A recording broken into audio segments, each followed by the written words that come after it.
উপস্থিত থাকিবেন মিঠামন উপজেলা জাতীয়তাবাদী বাংলাদেশ জাতীয়তাবাদী দলের সংগ্রামী সভাপতি,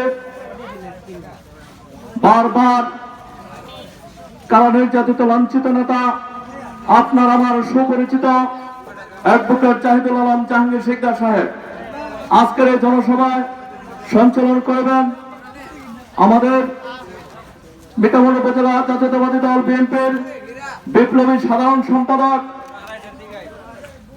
সাবেক চেয়ারম্যান জনাব আব্দুল্লাহ মিয়া। আপনারা দলে দলে আজকের এই ছাত্র জনতার বিজয় উল্লাসিত হয়ে আজকের এই জনসভাকে সাফল্য মনোনীত করে তুলুন। সংগ্রামী সাথী ও বন্ধুরা, আপনারা জানেন দীর্ঘদিন যাবৎ একটি কুচক্র মহল, একটি স্বৈরাচার বাহিনী যারা আমাদেরকে নির্যাতন করেছে, আমাদের ছাত্র ভাইদের উপরে বুলেট ছুঁড়েছে, আমাদের ছাত্র ভাইদেরকে মেরেছে, আজকে তাদের প্রতিবাদে আজকের এই বিজয়ের উল্লাসে আপনারা সবাই দল মত নির্বিশেষে একসাথে আজকের এই জনসভাতে উপস্থিত থাকিবেন।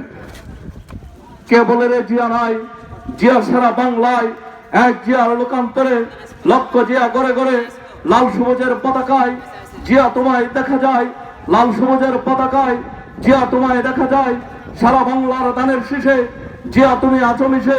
এই স্লোগানে মুখরিত করে আজকের এই জনসভাকে সাফল্য মণ্ডিত করে তুলুন। আরো বলবো